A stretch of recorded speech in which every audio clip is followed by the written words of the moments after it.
In this video, we'll go through troubleshooting the 4102 MVS. If you're having issues connecting over RealFlow to the MVS, one thing you could do is cold boot the 4102 and try that again. Try to connect to RealFlow again. So we'll go through the cold boot procedure, as well as we'll connect directly to it. We'll bypass the SCADAPack and go directly to the 4102. So the first thing that we want to do is cold boot it. So I'm going to pull the power to the 4102 and then hold down this cold boot switch here.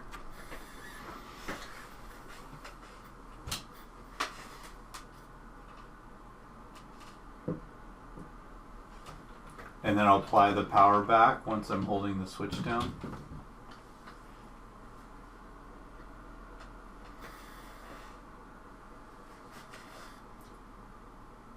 You'll see the LED turn on.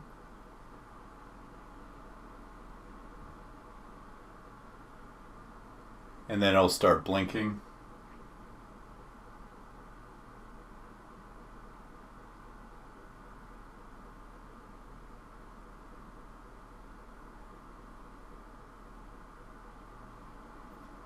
And they'll start blinking slowly, and then that's a complete factory reboot of the MVS.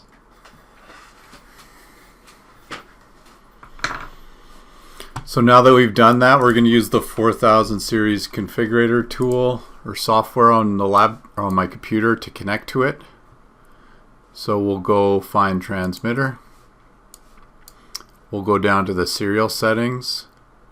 I'm connected to COM port 1 directly through a 45 converter on my computer to the MVS. One thing, if you're using this and maybe the SCADAPack's using 45 and your computer's using 232, just make sure that you have the switch changed if that is the case. So we're connected to 39 like we looked at in Device Manager. Let's double check Device Manager. Yeah, it's COM 39. COM 39, we'll hit search serial. We found one transmitter, we'll hit close. You'll notice it's address 99. When we factory boot the MVS, it goes back to that address. So we found the MVS. We could go view readings. All your readings are here. Go configure communication.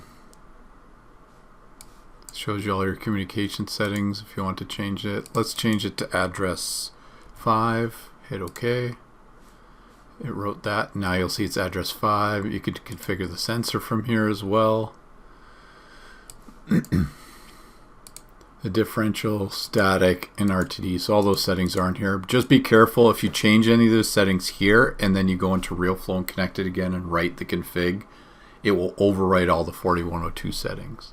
So typically, if you're using RealFlow, all I ever use this tool for is finding the address if we're having issues in RealFlow.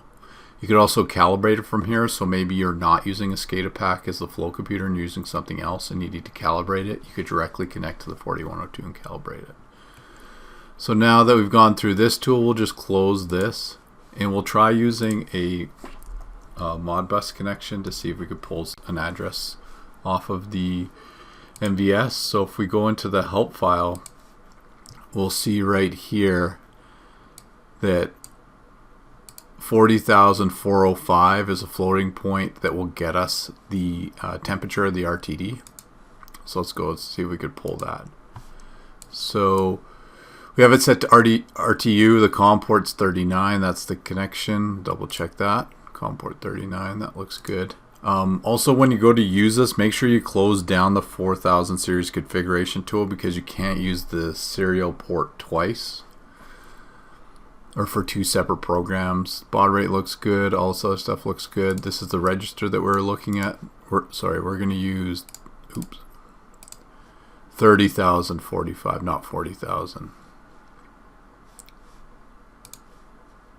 So that looks good. Two registers because it's a floating point. Everything else looks good. Address 5, so we'll try to hit send.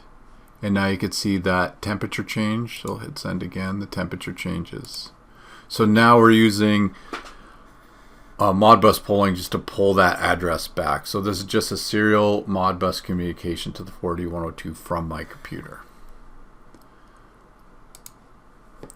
So that goes through the 4000 series configurator, how to cold boot the SCADAPack, as well as how just to use a Modbus tool to pull the SCADAPack or pull registers from the 4102 MVS, I should say, not the SCADAPack. But yeah, thanks for watching this video.